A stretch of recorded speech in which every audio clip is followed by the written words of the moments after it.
أعوذ بالله من الشيطان الرجيم. بسم الله الرحمن الرحيم.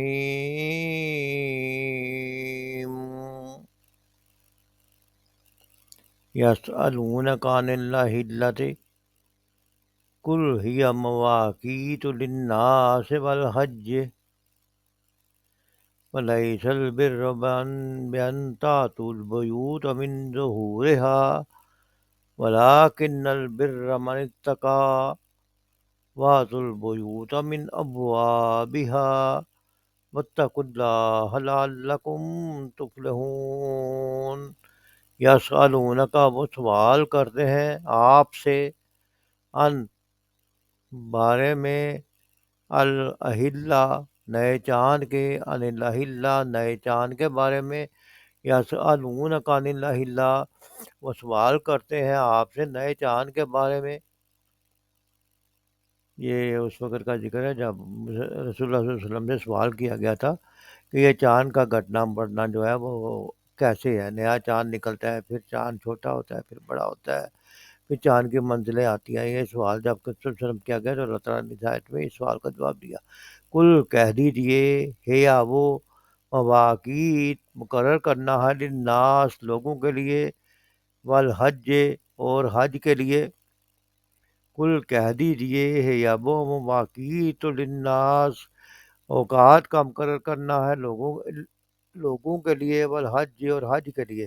یعنی چاند کے گھٹنے بڑھنے سے اوقات کا تعین ہوتا ہے. چاند کی پہلی تاریخوں میں چاند کچھ اور طرح کا ہوتا ہے، پھر مڈل میں جب مہینہ درمیان میں آتا ہے چاند کی جگہ کچھ اور طرح کا ہوتا ہے. جب چاند گھٹنا شروع ہو جاتا ہے پھر مہینے کے آخری دن شروع ہو جاتے ہیں. اور پھر مہینوں کا بھی حساب جو ہے وہ اہل عرب چاند سے ہی رکھتے تھے. اور آج بھی حج کے لیے، رمضان کے لیے اور تمام اسلامی شاعر کے لیے چاند سے ہی حساب رکھا جاتا ہے. تو اللہ تعالیٰ فرماتے ہیں کہ چاند کا گھٹنا بڑھنا جو ہے اس میں اللہ کی حکمت ہے. دوسری بات جو فرمائی گئی وَلَيْسَ اور نہیں ہے البر اور نیکی نیک ہونا، بیان نہ یہ کہ بیان یہ کہ وَلَيْسَ البر بیان اور نہیں ہے نیکی یہ کہ تات البیوت تاتو تم آؤ بے البیوت گھروں کو من ظہورہا ان کے پچھلی طرف سے. کافروں کا، مشرکین مکہ کا یہ طریقہ ہوتا تھا کہ جب وہ احرام باندھ لیتے تھے تو ان کو اس کے بعد گھر میں کسی وجہ سے آنا پڑتا تھا تو سامنے کے دروازے کی طرف سے نہیں آتے تھے. یہ ان کی اپنی طرف سے اس کو ثواب کا کام سمجھتے تھے. یہ ان کی طرف سے اپنی عمل خود سے لگائی گئی ایک پابندی تھی جو کہ اللہ تعالیٰ نے اس کا حکم نہیں دیا تھا، لیکن وہ لوگ اس چیز پہ کاربند ہوتے تھے. تو اللہ تعالیٰ یہ فرما رہے ہیں کہ گھروں میں پچھلی طرف سے آنا یا گھروں کو اس طرح سے سامنے سے نہ آنا، دروازے سے نہ آنا اور بھرانگ کے آنا پچھلی سائڈوں سے، یہ کوئی نیکی نہیں ہے. ملیس البر نہیں ہے نیکی نیک ہونا، بیان یہ کہ تاتو تم اول بیوتا گھروں کو من ظہورہا ان کے پچھلی طرف سے، ولیکن اور لیکن البر نیکی، ولیکن البر بلکہ نیکی یا نیک ہونا یہ ہے کہ من جو کہ اتقا تقوی اختیار کرے، تقوی اختیار رکھے، یعنی کہ اللہ سے ڈرتا رہے، اللہ تعالیٰ کو دیا ہوا کام پر چلتا رہے اپنی زندگی میں، وہ اللہ سے ڈرنے والا متقی اور پرہیزگار ہو، یہ نیکی ہے. بات اور اس پچھلی غلط فہمی کو دور کیا گیا کہ گھروں کے پچھلی طرف سے مت آؤ، وات البیوتا اور آؤ تم البیوتا گھروں کو من ابوابہا ان کے دروازوں سے. تو حکم دیا گیا کہ پچھلی دروازوں سے نہ آؤ جیسا کہ تم لوگوں نے خود سے اپنے رسم ایک رواج بنا رکھا ہے اور اس کو ثواب سمجھ رکھا ہے، بلکہ سامنے گھروں کے دروازوں سے آؤ. واتقوا اور ڈرو اللہ سے، واتقوا اللہ اور اللہ سے ڈرو، لعلکم تاکہ تم تفلحون تم فلاح پا جاؤ. سورۃ البقرہ کی آیت نمبر 189 جو ہے وہ تلاوت کی گئی ہے. اس آیت کا مفہوم یہ ہے، اے نبی لوگ تم سے چاند کی گھٹتی بڑھتی صورتوں کا متعلق پوچھتے ہیں، کہو یہ لوگوں کے لیے تاریخوں کی تعین اور حج کی علامتیں ہیں. نیز ان سے کہو یہ نیکی کا کام نہیں ہے کہ تم اپنے گھروں میں پیچھے کی طرف سے داخل ہوتے ہو. نیکی تو اصل میں یہ ہے کہ آدمی اللہ کی ناراضگی سے بچے، لہٰذا تم اپنے گھروں میں دروازے ہی سے آیا کرو، البتہ اللہ سے ڈرتے رہو. شاید کہ تمہیں فلاں نصیب ہو جائے۔ یسألونک عن الأہلہ، وہ پوچھتے ہیں آپ سے نئے چاندوں کے بارے میں، یعنی چاند کا گڑنا بڑنا۔ قل ہے مواقیت للناس والحج، جب آپ کہہ دیجیے لوگوں کے لیے اوقات اور حج کے تعین کا ذریعہ ہے۔ وَلَيْسَ الْبِرُّ بِأَن تَأْتُوا الْبُيُوتَ من ظُهُورِهَا وَلَٰكِنَّ الْبِرَّ مَنِ اتَّقَىٰ، اور نیکی یہ نہیں کہ تم آؤ گھروں کو اس کی پشت سے، لیکن نیکی یہ ہے کہ جو برائی سے بچا رہے۔ وَأْتُوا الْبُيُوتَ مِنْ أَبْوَابِهَا، اور آؤ تم گھروں میں ان کے دروازوں سے۔ وَاتَّقُوا اللَّهَ، اور اللہ سے ڈرو، لعلکم تفلحون، تاکہ تم فلاح پا جاؤ۔ یعنی فلاح اور کامیابی کا راستہ کیا ہے؟ اللہ سے ڈرنا۔ اللہ سے ڈرنے والے ہی فلاح اور کامیابی پائیں گے۔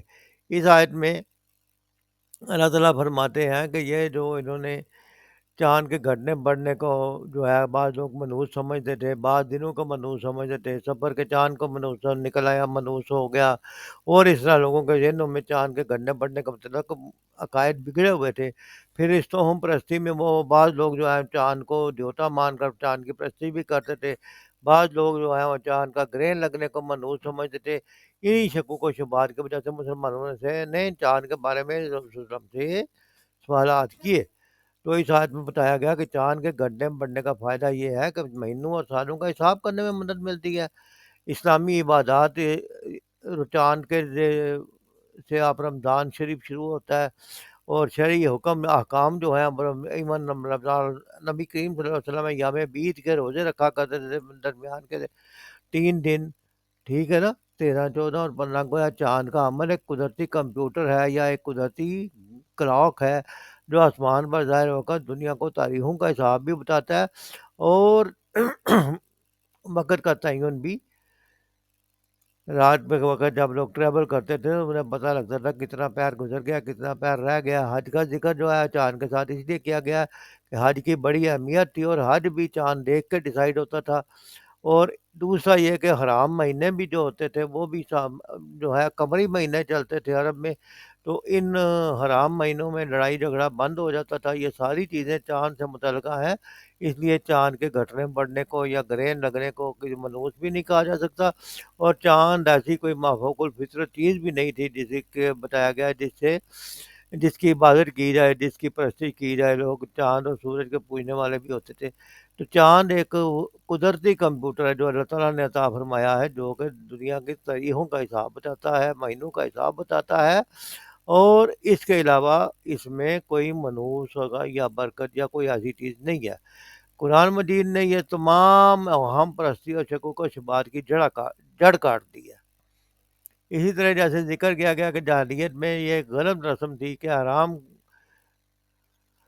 باندھنے کے بعد جب حج کے لیے رام باندھ لیتے جانے کے لیے تھے تو پیچھے سے گھروں میں پھر سامنے سے نہیں آتے تھے، یہ بھی نیکی نہیں ہے۔ تو اللہ تعالیٰ کی بنائی ہوئی حدود کا سختی سے خیال رکھا جائے۔ اصل بات یہ ہے، نیکی یہ ہے کہ اللہ بتائے ہوئے احکامات پر عمل کیا جائے اور اس کی حدود کا سختی سے خیال رکھا جائے، تقوی اختیار کیا جائے۔ لہذا فرمان برداری اور تقوی اس میں ہے کہ اللہ تعالیٰ کی منع کی ہوئی باتوں سے بچتے رہنا اور اس کے بتائے ہوئے احکامات پر سختی سے عمل کرنا، یہی تقوی ہے، اور اسی میں دنیا اور آخرت کی تمام بھلائیاں ہیں۔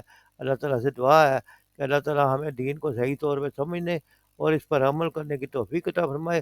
اور اس آیت مبارکہ میں پہلے چاند کا متعلق بیان کیا گیا، چاند کا بتایا گیا کہ اس کا فائدہ کیا ہے، اوقات کار کا تعین، حج کا اور مہینوں کا تعلق، اور پھر نیکی کا تصور دیا گیا کہ اپنی طرف سے گھڑی ہوئی باتوں میں نیکی نہیں ہے، بلکہ نیکی یہ ہے کہ اللہ سے ڈرتے رہو اور اللہ کے بتائے ہوئے طریقوں کے مطابق زندگی گزارو تاکہ تم فلاح پا جاؤ۔ اور مقصد کیا ہے ساری چیزوں کا؟ تاکہ تم فلاح پا جاؤ۔ قد افلح المومنون۔ تو اللہ تعالیٰ جو ہے ہمیں فلاح پانے والے لوگوں میں شمار فرمائے۔ وما علینا الا البلاغ۔